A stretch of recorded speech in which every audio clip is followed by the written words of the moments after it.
दोस्तों जय माता दी। आज हम बात करेंगे सतविसा नक्षत्र के जातकों की कि उनका फरवरी 2026 कैसा रहने वाला है और ये फल कथन हम करेंगे इस सर्वतोभद्र चक्र से जो कि 81 खानों की कुंडली होती है, त्रिलोक दीपक कहा जाता है। और हमारे पुराने ज़माने के ऋषि मुनि इसी का उपयोग फल कथन करने के लिए किया करते थे और ये बहुत एक्यूरेट है, बहुत सही रिजल्ट देता है। और इसका सबसे ज़्यादा उपयोग व्यापार और शेयर मार्केट में होता है। यदि आपको सर्वतोभद्र चक्र, व्यापार, शेयर मार्केट, कोटा चक्र और बहुत से चक्र समझने हैं तो नीचे डिस्क्रिप्शन में लिंक है और मेरे ऐप पे इसकी पूरी रिकॉर्डेड क्लास अवेलेबल है। आप उसे कभी भी लेकर ये सब चीज़ें समझ सकते हो। तो आपका सतविसा नक्षत्र है, चारों चरणों में कुंभ राशि होती है। ओम वरुणाय नमः का आपको जप करना चाहिए रोज। और बगुले का फोटो लगाओ और कैर का फोटो नहीं, कैर के वृक्ष की पूजन आप किया करें तो बहुत अच्छा होगा। इस सर्वतोभद्र चक्र में 5 होते हैं पंचक: नक्षत्र, अक्षर, स्वर, राशि और तिथि। और ये पंचक मैंने यहाँ बनाए हैं। आप बोलोगे कि 5 पंचक होते हैं, आपने तो बहुत से बना दिए। उसका कारण ये है कि पहले चरण में, इस नक्षत्र के पहले चरण में गा होता है, बचे हुए 3 चरणों में सा अक्षर होता, तो अक्षर 2 हो गए और दोनों अक्षर के 2 स्वर आ गए, इसलिए ये बढ़ गया। और दोनों अक्षरों के लिए तिथि भी अलग अलग हो जाती हैं, इसलिए ये 5 से 6 7 8 दिख रहे हैं। देख लीजिए, यहाँ पे ग्रह जो है ना भेद करते हैं नक्षत्रों में बैठकर।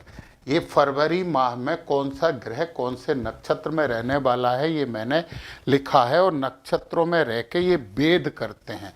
जैसे मान लो कोई ग्रह यहाँ बैठा है तो वो ऐसा टेढ़ा वेद करता, त्रियक वेद कहते हैं। ये मार्गी में ऐसा वेद करता है और बकरी हो गया तो वो इस दिशा में वेद करता। देखो, सा को वेद कर दिया और इस वेद से हम प्रभावित होते हैं। क्रूर ग्रह हैं राहु, केतु, शनि, मंगल और सूर्य। इनका वेद हमें समस्या देता है। यदि हम इनके वेद से पीड़ित होंगे तो उपाय हम समझेंगे।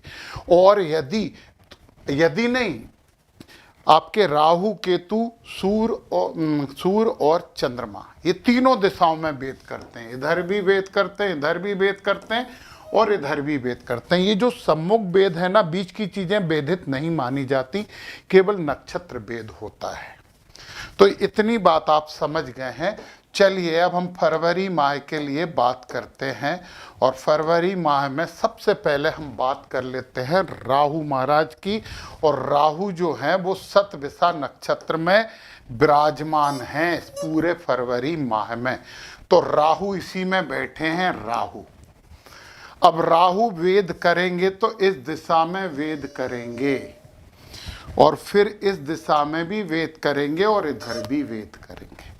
इधर के बेस से आप प्रभावित नहीं हो रहा है, इधर के बेस से भी आप प्रभावित नहीं हो रहा है, केवल नक्षत्र भेदित होता है। परंतु इस बेस से दूसरे, तीसरे और चौथे चरण के जातक प्रभावित हो रहा है। ये भी दूसरे, तीसरे और चौथे चरण का स्वर है। मतलब पहला चरण राहु की समस्याओं से मुक्त है। सतविसा नक्षत्र प्रथम चरण जो पहला पाया है उसे राहु समस्या नहीं दे रहा है। जब राहु भेद नहीं करते मतलब राहु पक्ष में है। परंतु किन्हें प्रॉब्लम जा रही है? दूसरे, तीसरे, चौथे चरण को, क्योंकि ये भी दूसरे, तीसरे, चौथे चरण का ही है। 2, 3 और 4 ये मिट जाएगा, परंतु मैंने लिख दिया है। तो दूसरे, तीसरे और चौथे चरण वालों को दुर्गा देवी की आराधना करनी चाहिए। ओम ऐं ह्रीं क्लीं चामुंडाई बिच्चे, ये मंत्र की एक माला रोज करिए आप। और माता सरस्वती की आराधना करिए, क्योंकि भ्रम हो सकता है, हानि हो सकती है और भय भी आपको महसूस होगा। तो इनसे बचने के लिए आप देवी जी का बीज मंत्र का जाप करेंगे, ओम ह्रीं। ये मंत्र आपके लिए बड़ा शुभ मंत्र है, तो इसका जाप करिए। चलिए, राहु से तो बात हो गई हमारी और अब हम बात करते हैं राहु के बाद ये अब मैं यहाँ पे लिख देता हूँ, दूसरा, तीसरा और चौथा चरण है ये। राहु के बाद जो अगले ग्रह हैं वो हैं केतु, पूर्वा फाल्गुनी में यहाँ बैठे, पूर्वा फाल्गुनी में केतु यहाँ बैठे। एक वेद इधर होगा, ये त्रियक जैसे शतरंज में ऊंट चलता ना वैसे, और एक वेद सामने होगा। ये आपके लिए खुशखबरी है कि केतु आपके किसी भी पंचक को वेधित नहीं कर रहे हैं। और जब केतु वेधित नहीं कर रहा है मतलब केतु आपके पक्ष में, केतु को सर्वतोभद्र चक्र में राहु के बराबर ही क्रूर ग्रह माना जाता है, तो केतु आपके सपोर्ट में है। राहु ने समस्या दी दूसरे, तीसरे चरण, चौथे चरण को, परंतु केतु आपके लिए शुभ हैं पूरे फरवरी माह में। तो ये चीज़ आपके लिए अच्छी चीज़ है और ये पॉजिटिव है। चलिए, केतु के बाद हम शनि महाराज की बात करें। शनि उत्तराभाद्र नक्षत्र में है, यहाँ पे शनि है। अब शनि एक ही दिशा में वेद करते हैं और शनि वेद कर रहे हैं आद्रा नक्षत्र को, और इनको जो आपके पंचकों को नहीं कर रहे हैं, मुक्त हैं आपके पंचक। इसका मतलब समझ लीजिए कि फरवरी माह में शनि महाराज आपके पक्ष में है। शनि से रिलेटेड काम कर सकते हो आप। मकान, रियल एस्टेट, वाहन, क्रूड ऑयल, मेटल वगैरह का काम करोगे तो शनि आपके पक्ष में है, सपोर्ट करेंगे, पक्की बात है और इसे आप मान लीजिए। शनि के बाद अब हम बात कर लेते हैं सूर्य की। सूर्य भी क्रूर ग्रही तो माने जाते हैं।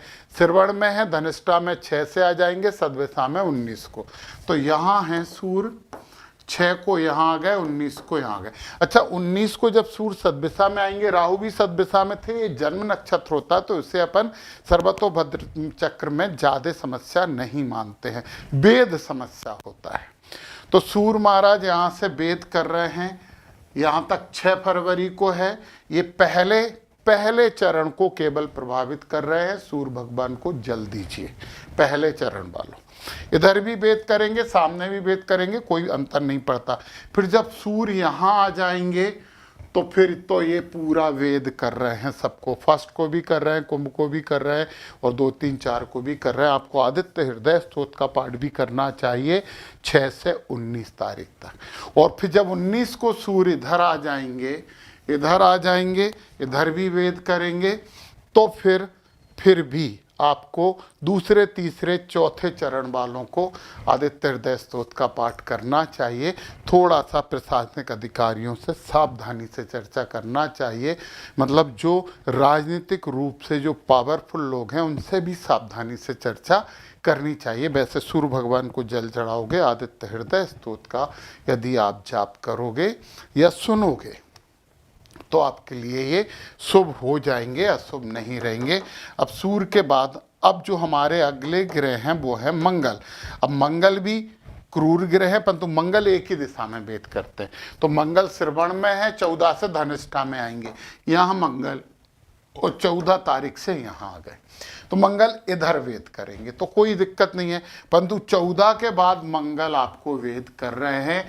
हनुमान चालीसा का पाठ करना बहुत जरूरी है। सतभिषा नक्षत्र वालों को जरूरी है, करना चाहिए आपको हनुमान चालीसा का पाठ, क्योंकि इसके बाद पूरे महीने इसमें ये रहेंगे। चलिए, मंगल के बाद अब हम बात कर लेते हैं गुरु महाराज की। गुरु, अब शुभ ग्रहों की बात है, इनका वेद आपको बहुत फायदा देने वाला है। तो गुरु महाराज हैं पुनर्वसु नक्षत्र में, और पुनर्वसु नक्षत्र में गुरु हैं, और गुरु महाराज यहाँ पे वेद कर रहे हैं, नहीं कर रहे हैं आपको वेद, ये इधर से निकल गए, आपको वेद नहीं कर रहे हैं, गुरु का आशीर्वाद नहीं मिल रहा है। तो गुरुओं का आशीर्वाद आप भौतिक रूप से ले लीजिए, आपके गुरुओं का सम्मान करिए, कुछ न कुछ भेंट दे दीजिए, पापा से आशीर्वाद लीजिए, तो बहुत अच्छा आपको फायदा होगा। अब गुरु के बाद अब हम आ जाते हैं शुक्र पे, क्योंकि शुक्र सर्वतोभद्र चक्र में लक्ष्मी प्रदाता ग्रह माना जाता है। धनिष्ठा में है, 11 से सद्भिष्ठा में। शुक्र यहाँ है, 11 से यहाँ आ जाएंगे, फिर 22 से यहाँ आ जाएंगे। देखिए, जब शुक्र यहाँ है तो वो आपको वेद कर रहा है, मतलब लक्ष्मी प्रदाता है, यानी कि पैसों का फायदा जरूर होगा, क्योंकि शुक्र का आशीर्वाद मिल रहा है। फिर जब यहाँ आ गए तो भी तो भी आपको फायदा होने वाला है, तब भी ये वेद कर रहे हैं, दूसरे तीसरे चौथे चरण को फायदा दे रहे हैं। तो मान लेते हैं कि पूरे फरवरी में 22 तारीख तक फायदा देंगे। 22 के बाद शुक्र महाराज आपको वेद नहीं कर रहे हैं, इसलिए 22 के बाद शुक्र का प्रभाव कम होगा। कितनी समस्याएं हैं, धन तो आएगा ही आएगा। सतभिषा नक्षत्र वालों समझ लो ये बात। तो यहाँ पे हमारी शुक्र की बात हो गई और अब हमें बात करना चाहिए बुध की। बुध यहाँ पे बहुत अच्छे व्यापार में लाभ की बात करते हैं।